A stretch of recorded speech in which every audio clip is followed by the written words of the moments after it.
नमस्कार। आज एक अलग से मुद्दे पर चर्चा करेंगे।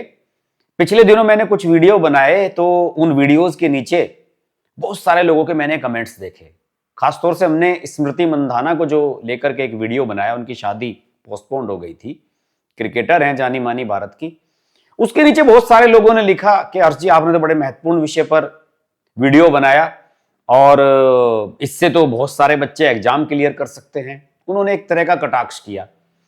इन सब लोगों का यह मानना था कि इस विषय पर हमें वीडियो नहीं बनानी चाहिए, हमेशा गंभीर विषयों पर ही वीडियो बनानी चाहिए। लेकिन जो भी चीजें पब्लिक फिगर्स के साथ घटती हैं, जिन लोगों का जीवन बड़ा सार्वजनिक है, जिन लोगों के बारे में सब लोग जानते हैं, उन लोगों के साथ अगर कोई बड़ी घटना होती है तो उस पर वीडियो बनाना या उस पर अपना एनालिसिस देना या फिर सूचना देना, यह हर पत्रकार का फर्ज बनता है।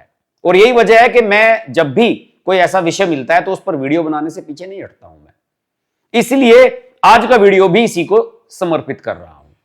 हम टाटा ग्रुप की जब बात करते हैं तो रिसेंटली सबसे जो हमारे नाम सामने आता है तो रतन टाटा जी का नाम सामने आता है। जमशेद टाटा, जेआरडी टाटा, पूरी एक जनरेशन है जिसने लगभग 150 साल से भारत को बहुत कुछ दिया है।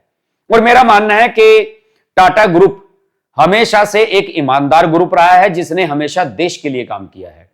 और देखिए, जब रतन टाटा ने टाटा नैनो कार का कंसेप्ट लिया था कि 1 लाख रुपए में हम कार देंगे किसी भी आम आदमी को, वो बहुत बड़ी सोच थी, बहुत दूरगामी सोच थी।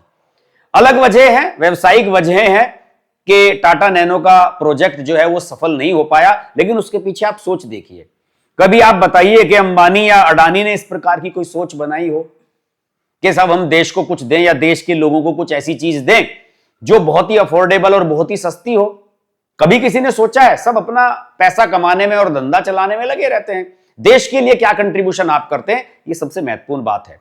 टाटा ने कितने सारे इंस्टीट्यूट बनाए हैं साइंस को लेकर, रिसर्च को लेकर, बहुत सारे इंस्टीट्यूट हैं, गिनती नहीं है, इतने इंस्टीट्यूट बनाए। और ब्रिटिश पीरियड से वो इंस्टीट्यूट काम कर रहे हैं और वर्ल्ड लेवल के इंस्टीट्यूट है। बाकी बताइए आप, अंबानी ने, अडानी ने, किसने बनाया है? लेकिन आज मैं बात रतन टाटा, जेआरडी टाटा, जमशेद जी टाटा, इन सब के बारे में आज बात नहीं करूंगा। मैं आज टाटा ग्रुप से जुड़ी हुई एक महिला के बारे में बात करना चाहता हूं। इनके बारे में बहुत कम बातें हुई और आज बात करना इनके बारे में इसलिए भी बनता है क्योंकि 5 दिसंबर को मुंबई में इनका निधन हुआ है। मैं बात कर रहा हूं सिमोन टाटा की, रतन टाटा की सौतेली मां। बहुत कम लोग जानते हैं। जो जनरेशन 80 से पुरानी है, 80 के दशक से पहले के जो लोग हैं, वो इनके बारे में भली भांति जानते हैं। इस देश की महिलाएं जिन्होंने लैक्मे के प्रोडक्ट यूज किए हैं, वो इनको भली भांति जानते हैं। लेकिन क्या है कि जो हमारी जनरेशन है, नई जनरेशन जो पिछले 25 साल में सामने आई, शायद इनके बारे में नहीं जानती, क्योंकि उस समय इनकी उम्र बहुत ज्यादा हो चुकी थी और ये उतनी एक्टिव थी भी नहीं। सिमोन टाटा के बारे में मैं आपको बताऊं, बहुत सारी वैसे तो इनके बारे में खबरें हैं, लेकिन इनका जो निधन हुआ है अभी हाल ही में हुआ मुंबई के ब्रीच कैंडी अस्पताल में। अगस्त के महीने में ये दुबई में थी जब इनकी तबीयत अचानक खराब हो गई। वहां से इनको एयरलिफ्ट करके मुंबई लाया गया और अगस्त के महीने से ये लगातार बीमार थी। पार्किंसन की प्रॉब्लम थी, जैसे कि रतन टाटा को हो गई थी, जिसमें हाथ वगैरह कांपने लगते हैं, मेमोरी का लॉस होने लगता है। ये एज से रिलेटेड चीजें हैं, ये कोई बीमारियां नहीं है। वक्त के साथ साथ जब शरीर कमजोर होता है तो ये सब चीजें उसके साथ जुड़ जाती हैं। लेकिन फिर भी आज मैं सिमोन टाटा के फैसिनेटिंग और बहुत ही खूबसूरत लाइफ के बारे में आपको जरूर बताना चाहूंगा। और आप सब लोगों से विनम्र निवेदन है कि अगर आपको यह वीडियो अच्छा लग रहा हो तो यहां तक इसे देखिए और आगे भी देखिए, और अगर आपको अच्छा नहीं लग रहा है, आपको इस विषय में कोई दिलचस्पी नहीं है, तो इसके बाद का वीडियो आप ना चाहें तो आप ना देखें। लेकिन अगर वीडियो आप पूरा देखें तो इसे कम से कम 5 लोगों के साथ शेयर अवश्य करें। देखिए, इनके बारे में बताऊं मैं आपको, सिमोन टाटा के बारे में। सिमोन टाटा का जो जन्म है 2 मार्च 1930 को स्विट्जरलैंड में हुआ, जिनेवा में हुआ। और उस समय ये एयर इंडिया के लिए काम किया करती थी शुरुआत में।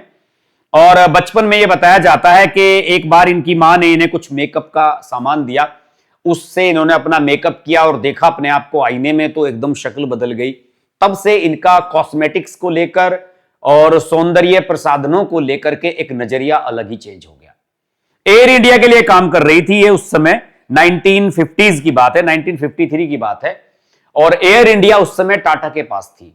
आज भी टाटा के पास दोबारा आ गई एयर इंडिया, आप सब लोग जानते हैं। बीच में सरकार ने कुछ साल एयर इंडिया को चलाया, लेकिन उस वक्त एयर इंडिया टाटा के पास थी।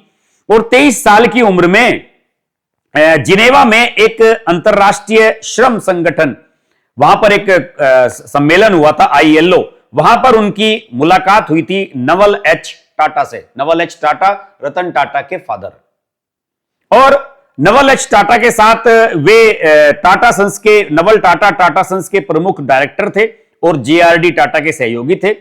सिमोन से 26 वर्ष बड़े थे। उनकी पहली पत्नी से तलाक हो चुका था, रतन टाटा की जो मां थी, और उम्र और संस्कृति में अंतर होने के बावजूद भी नवल टाटा के बीच में और सिमोन टाटा के बीच में, सिमोन उस समय तो वो टाटा नहीं हुई थी, दोनों के बीच में प्यार हुआ, गहरा रिश्ता हुआ, और 1955 में दोनों ने शादी कर ली।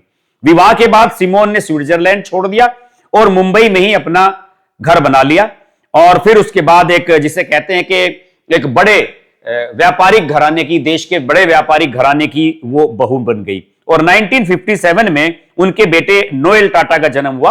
आप जानते हैं कि नोएल टाटा इस समय टाटा ग्रुप के सब कुछ है, और रतन टाटा के पास, टाटा ग्रुप नोएल टाटा के पास ही है। दूसरी ओर मैं बताऊं कि 1950 के दशक में कॉस्मेटिक्स को लेकर बहुत कुछ चल रहा था, और भारत नया नया आजाद हुआ था। भारत के पास विदेशी मुद्रा का भंडार नहीं था, तो उस समय के प्रधानमंत्री पंडित जवाहरलाल नेहरू ने, नहीं बताया जाता है, खबर है जो मैंने जानकारी निकाली, उन्होंने टाटा ग्रुप से यह निवेदन किया कि आप कोई कॉस्मेटिक प्रोडक्ट निकालिए। उस समय क्या था कि कॉस्मेटिक प्रोडक्ट जो होते हैं, ये मेकअप का सामान, लिपस्टिक, क्रीम, पाउडर, ये सब चीजें, ये जो है वो विलासिता, एक कहते हैं ना कि लग्जरी का आइटम माना जाता था, और ये माना जाता था कि पैसे वाले लोग ही इन्हें इस्तेमाल करते हैं। सामान्य घरों की महिलाएं कहां मेकअप का सामान यूज करती थी। अब से 30-35 साल पहले तक की अगर मैं बात करूं तो अविवाहित लड़कियां तो मेकअप का सामान बिल्कुल भी यूज नहीं करती थी। हमारे हिंदू घरानों में तो ऐसी परंपरा ही नहीं थी। आज हर बच्चा, हर लड़की, कॉलेज जाने वाली लड़कियां, सब लोग कॉस्मेटिक्स का इस्तेमाल करते हैं। तो उस समय नेहरू जी की सोच ये थी कि हमारे जितने भी कॉस्मेटिक ब्रांड हैं वो विदेश से आते हैं इंपोर्ट होकर, और बड़े महंगे महंगे होते हैं, क्यों ना हम अपने प्रोडक्ट बनाएं और उससे हम टैक्सेस ले। एक समय तो ये बताया जाता है कि इंडिया में कॉस्मेटिक प्रोडक्ट्स पर 100% टैक्स था। 10 रुपए का प्रोडक्ट है तो 10 रुपए उस पर टैक्स था। यह स्थिति थी, आज जैसी स्थिति नहीं थी। और ये बताते हैं कि उसके बाद लैक्मे नाम का जो प्रोडक्ट है, लैक्मे नाम का जो ब्रांड है, वो सिमोन टाटा के दिमाग की उपज थी। और इसके बाद लैक्मे का जो नाम है, बताते हैं कि संस्कृत शब्द लक्ष्मी से लैक्मे बना है, और फ्रांसीसी शब्द है ये। और लैक्मे और लक्ष्मी का, यानी कि पैसे का, गृह लक्ष्मी, जैसे महिलाओं को गृह लक्ष्मी कहते हैं, दोनों एक ही शब्द होते हैं। और एक ये छोटी सी एक कंपनी उन्होंने खोली 1961 में, और सिमोन टाटा इसकी प्रबंध निदेशक के रूप में कंपनी में शामिल हुई। 1962 में वो बोर्ड का हिस्सा बनी। और उसके बाद ये कहा जाता है कि सिमोन टाटा जो है एक्सीडेंटली जो है बिजनेस में एंटर कर गई। दूसरी ओर उन्होंने कई फिल्मी अभिनेत्रियों को इसके ब्रांड के प्रमोशन के लिए लिया। रेखा, हेमा मालिनी, वैजयंती माला, और बहुत सारी फिल्म अभिनेत्रियों ने 60s और 70s के दौर में इसके लिए ऐड भी किए। और इसके लिए एक टैगलाइन भी लैक्मे ने उस समय यूज की थी, और वो ये थी कि is it bad to look good, कि क्या अच्छा दिखना बुरा है। शुरू में बताया जाता है कि इस टैगलाइन से सिमोन टाटा खुश नहीं थी, उन्होंने बड़ी नाराजगी भी जताई। लेकिन जो एडवर्टाइजिंग कंपनी थी जो इनके लिए ऐड बना रही थी, उसने कहा कि भारत के जो मूल्य हैं, हमारे जो भारत का जो हमारी कल्चर है, वहां के लिए ये बहुत आवश्यक है टैगलाइन, और जनता के साथ आसानी से कनेक्ट होगी। और उसके बाद तो आप जानते ही हैं कि लैक्मे ने बवाल मचा दिया। भारत में जो स्किन टोन होती है, त्वचा को लेकर, फेयरनेस को लेकर बहुत सारी चीजें हैं यहां पर, उससे मिलते जुलते लिपस्टिक और फाउंडेशन के शेड्स लैक्मे ने इजाद किए। और उन्होंने पैकेजिंग और इसकी जो फ्रेग्रेंस है, खुशबू, उस पर ध्यान दिया। और लैक्मे जो है विदेशी ब्रांड्स के साथ साथ वर्ल्ड में फेमस हो गया। और ये कंपनी छोटी मोटी कंपनी नहीं, 1990 तक ये कंपनी अपने आप में सबसे बड़ा ब्रांड कॉस्मेटिक्स में बन चुकी थी। और 90s में जब आप जानते हैं कि विदेशों से कंपनियां आनी शुरू हुई, जब मनमोहन सिंह ने बजट पेश किया और लिबरलाइजेशन हुआ, तो उसके बाद रेवलॉन, लॉरियल, मेवलिन इस प्रकार के ब्रांड आए, लेकिन उसके बावजूद भी लैक्मे इन सबके टक्कर में बना रहा। इसके अलावा सिमोन को एक और बड़े ब्रांड के लिए जाना जाता है, आपने देखा होगा वेस्ट साइड। वेस्ट साइड भी बहुत जाना माना ब्रांड है। यह भी उनका ही कॉन्सेप्ट था। वो कहीं विदेश जाती रहती थी और विदेशों में उन्होंने देखा कि एक ही ब्रांड में सारे कपड़े मिल जाते हैं, तो उन्होंने ये सोचा कि टाटा को भी ऐसा एक ब्रांड बनाना चाहिए। वैसे तो ज़ारा आप देखते होंगे, जो फैशन की बड़ी चेन है, बड़ी लग्जरी है और शायद इंडिया में उससे बड़ी चेन कोई है नहीं, वो भी टाटा की है, लेकिन उसमें सारे इंपोर्टेड कपड़े होते हैं जो विदेशों से बनते हैं। कि साहब सूट उसमें पुर्तगाल से बन के आएंगे और उसमें शर्ट्स जर्मनी से बन के आएंगी, ऐसे विदेशों से बन के आती हैं। लेकिन वेस्ट साइड का ज्यादातर प्रोडक्शन इंडिया के मैन्युफैक्चरर्स का है। और वेस्ट साइड में आप जाएंगे तो डेनिम और इस सब के बहुत अच्छे प्रोडक्ट्स आपको देखने को मिलेगी। इसके अलावा सिमोन टाटा ने sir Ratan Tata institute RTI के अध्यक्ष रूप में भी दशकों तक काम किया। यह संस्थान 1928 में लेडी नवाजबाई टाटा, नवल टाटा की जो मां है, उनके द्वारा स्थापित किया गया था। सिनेमा को सिमोन ने इसमें बहुत सारा योगदान दिया। उन्होंने संस्थान को आधुनिक बनाया, वर्ल्ड क्लास बनाया। उन्होंने बच्चों के कपड़े और लॉन्जरी जो अंडरगारमेंट्स होते हैं वो डिपार्टमेंट्स इसमें शुरू किए और बहुत ही शानदार उन्होंने काम किया। सिमोन टाटा 1989 में टाटा इंडस्ट्रीज के बोर्ड में भी शामिल हुई और उन्होंने टाटा समूह के कई रणनीतिक फैसलों में भी अपना डिसीजन दिया। सिमोन रतन टाटा की सौतेली मां थी। रतन टाटा का जन्म नवल टाटा की पहली पत्नी सुनी कमसिरियाट से हुआ था। और अक्सर सौतेले रिश्तों में तनाव की बात आते हैं, लेकिन यह कहा जाता है कि सिमोन और रतन टाटा के बीच में कभी भी सौतेले मां बेटे वाला रिश्ता नहीं रहा, दोनों में बढ़िया रिलेशन रहे। सिमोन और नवल टाटा के पुत्र नोएल टाटा हैं। सिमोन ने नोएल को अपने संरक्षण में तैयार किया। नोएल ने ट्रेंट जो इनकी कंपनी है उसका कार्यभार संभाला और अपनी मां की रणनीति को आगे बढ़ाते हुए इसे नई ऊंचाइयों पर पहुंचाया। आज नोएल टाटा टाटा ट्रस्ट के चेयरमैन हैं, जो टाटा सन्स की होल्डिंग कंपनी है। और आप सब जानते हैं कि सिमोन का जो निधन है वो नोएल के साथ साथ टाटा ग्रुप के लिए भी बड़ा ही, क्या कहना चाहिए, कि दुखद अध्याय है। कौन जान सकता था कि टाटा ग्रुप में कोई ऐसी महिला भी थी जिसने बिजनेस में इतनी सारी नई अप्रोच दिखाई। लोग केवल टाटा को याद करते हैं कि टाटा ने इतने सारे इंस्टीट्यूट बनाए, रतन टाटा ने टाटा नैनो को फाउंड किया, टाटा नैनो गाड़ी बनाई, देश की सबसे सस्ती गाड़ी बनाई, लेकिन सिमोन टाटा का जिक्र बहुत कम होता है।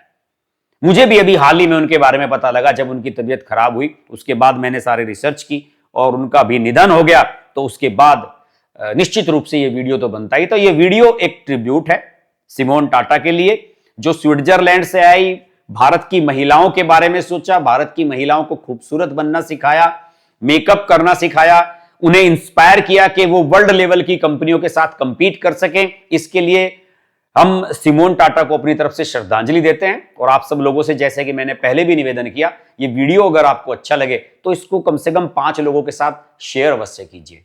अगले वीडियो में आपसे फिर भेंट होगी, तब तक के लिए नमस्कार। Hi, this is Pooja Bedi, and I'd like to say that I'm deeply grateful to Harsh for his wonderful, wonderful and courageous reporting, and the fact that he always stands up for what he thinks is right. Thank you, Harsh, for all the support and all the love, and rock on. Everyone who's watching this, don't hesitate to press the like, share, subscribe button on his channel.